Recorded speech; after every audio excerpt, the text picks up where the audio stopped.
E aí pessoal, tudo bem com vocês? Bem-vindos outra vez ao canal Coleção Paralela. E hoje é dia de falar do Riquinho, outro personagem lá do fundo do baú dos quadrinhos, né? Outra, vamos dizer assim, velharia que eu tenho na coleção, né? A criação máxima do Alfred Harvey e do Warren Kremer, né? Sendo que o Harvey depois, né, abriu a sua editora, né, a Harvey, e o Riquinho sempre foi sua principal e mais rentável criação. Eu conheci o Riquinho enquanto personagem pelo desenho animado. Eu não sabia no começo que existiam quadrinhos do Riquinho. É aquela coisa da desinformação e tal, né? É um personagem, né, americano. E quando eu tive contato com ele, foi por desenho animado. Eu assistia o desenho animado, não gostava muito e eu achava que ele era isso.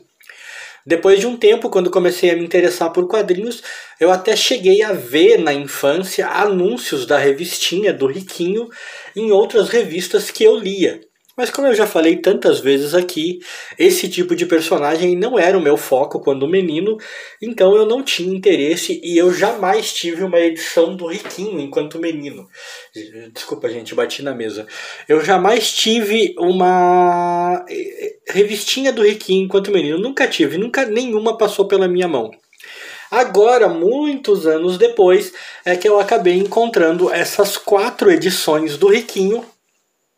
E comprei todas no mesmo lugar, mas não no mesmo dia. Eu fui comprando ao longo dos anos, na verdade, não foi nem dos meses, né? Elas são... Comprei em anos diferentes e acabei adquirindo 4. E agora eu vou mostrar para vocês. As 3 primeiras edições são da RGE, saudosa RGE, e elas têm uma certa peculiaridade, né? Nós temos aqui o número 107, até tá escrito aqui, ó, vendido, R$2, mas não foi para mim, não sei como é que se deu isso. Tem um anúncio aqui, Globinho, o único telejornal feito pra gente como você, na Rede Globo, olha que curioso, um anúncio dos Planeta dos Macacos. Esse é o número 107, ó, 1976. Quadrinhos do Riquinho seguem à risca o desenho, né? Quem aí assistiu o desenho sabe do que eu tô falando, né? Segue à risca o desenho, aquelas aventuras mirabolantes do Riquinho, sempre muito voltadas pro humor, com aventuras bobinhas, cômicas e aquele traço característico do Riquinho. Aqui temos um anúncio de Mortadelo e Salaminho. Eu tenho bastante material do Mortadelo e Salaminho, tá? No futuro teremos vídeo aqui no canal falando desses caras. E não esquecendo que pela própria natureza do personagem, por ele ser este cara cujo principal superpoder, vamos dizer assim, é o dinheiro. Muitas das situações em que ele se envolve são resolvidas pelo poder econômico da família. A gente pode dizer que isso é meio visionário, né? Mais do que nunca nós vivemos num mundo onde é o poder econômico que manda. Tinha algumas histórias curtas de outros personagens da Harvey, né? Tipo Bolota, que eu só conheço por aqui. Provavelmente essa é a única historinha do personagem que eu já li. Nunca li nada antes, não conhecia. E por aí vai. Qual é a curiosidade de que eu falo dessas revistas? Porque olha os tamanhos. O número 107 tem esse tamanho que já é menor que a que está atrás. A que está atrás é o número 119. É da RGE também. Traz um anúncio do sítio do Pica-Pau Amarelo atrás. Ó. Número 119. Essa é de maio de 1977. Mas perceberam o tamanho? Ela ficou maior. É uma coisa meio inversa, né? Porque normalmente fica menor.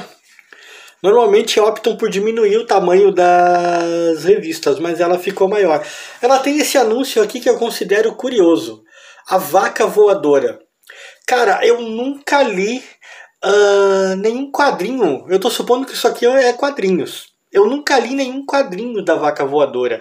Mas eu lembro que quando eu tava na escola, cara, quando eu tava fazendo a quinta série, a gente pegava livros na biblioteca pública da cidade para ler. Foi onde eu comecei a adquirir meu hábito de leitura, o meu prazer em ler. E havia uma série de livros chamados A Vaca Voadora.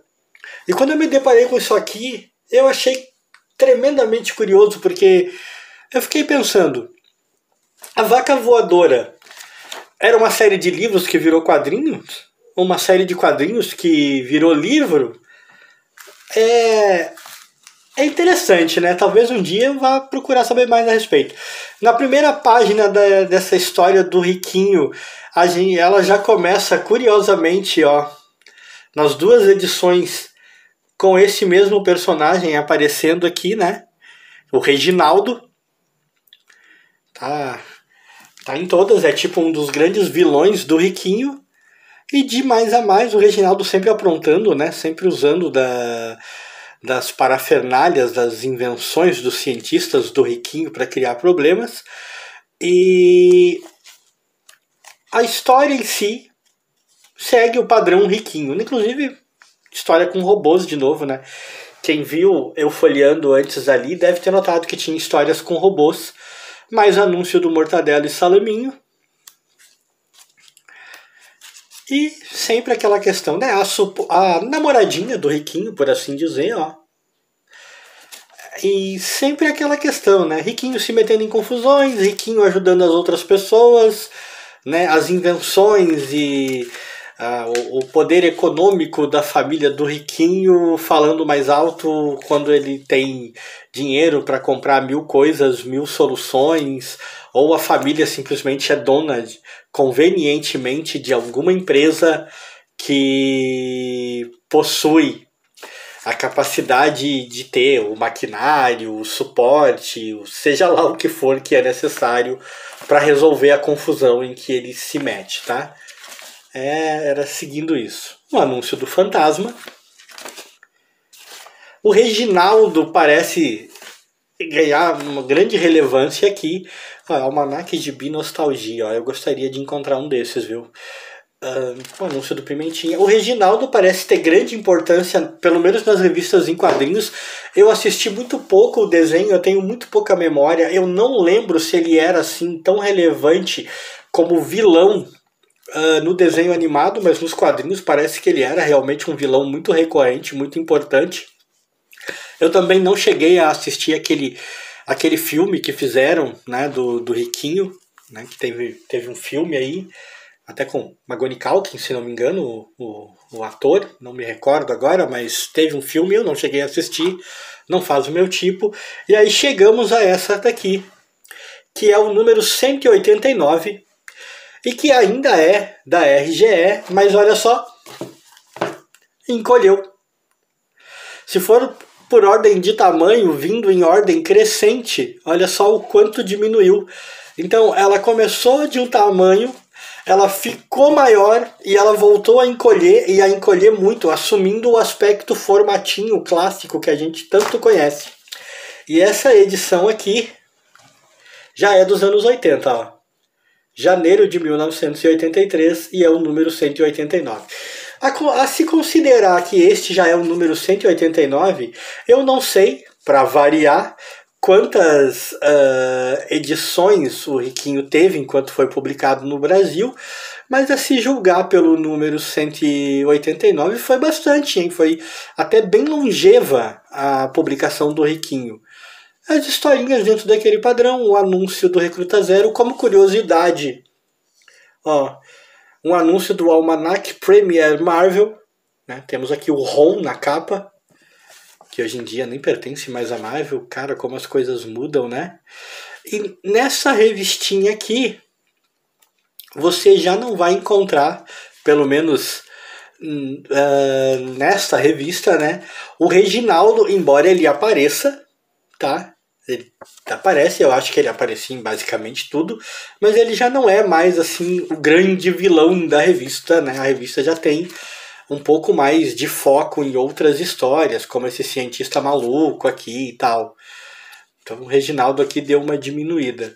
E tem essa curiosidade aqui, ó, o Clube do Riquinho. As crianças mandavam foto para receberem essa carteirinha aqui. Eu acho isso aqui, cara, sumamente interessante, porque eu fico pensando assim, ó.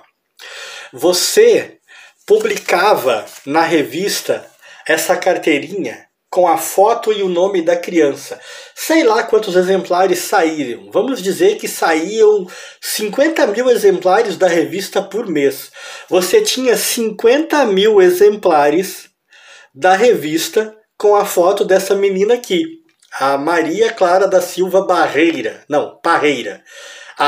Dessa outra, a Ana Luísa Coelho de Araújo. E por aí vai. Só que, cara, são... ó, 8 crianças. Você publica, tipo, 40 mil revistas, 40 mil cópias das revistas, as 40 mil com as mesmas fotos das mesmas crianças, sendo que só 8 crianças vão ter interesse em recortar isso. Entendeu? Não é muito louco?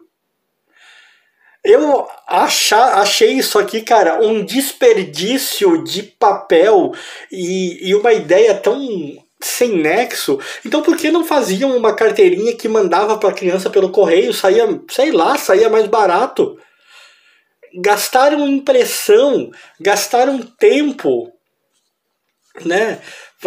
Ocuparam uma página da revista para fazer essas carteirinhas com as fotos, mas ninguém além da Maria Clara ia recortar a carteirinha com a foto da Maria Clara. Ninguém além da Ana ia recortar, ninguém além do Ernest. Aliás, que nome, hein? Ernest.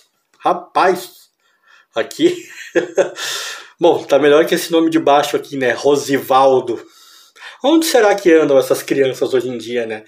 Danilson, rapaz, era um festival de nome que não vamos comentar. Mas, sabe, ninguém além dessas crianças cujas fotos estão aqui se interessariam em recortar isso. Todas as outras crianças, as outras milhares de crianças que compraram para ver a foto delas aqui e não ter nenhuma utilidade para isso. Eu acho isso aqui muito estranho. Quem fez isso aqui não pensou bem. E aí a última edição que eu tenho já é da Editora Globo. E é o número 5. Obviamente a Editora Globo, né, começou de novo a publicar, né, começou do zero. Esse já é o número 5. Passou aqui por umas reformas esta revista para que eu pudesse mostrar para vocês, porque ela está muito castigada. Né, mas eu tenho aqui a minha especialista em reforma de revista em casa, minha esposa. E ela deu uma bela consertada e eu estou podendo mostrar para vocês. E essa daqui é de março de 1988. Né? Além de uma certa melhora na qualidade da impressão, né, e da colorização, de mais a mais, sem grandes mudanças na revista do Riquinho. Né?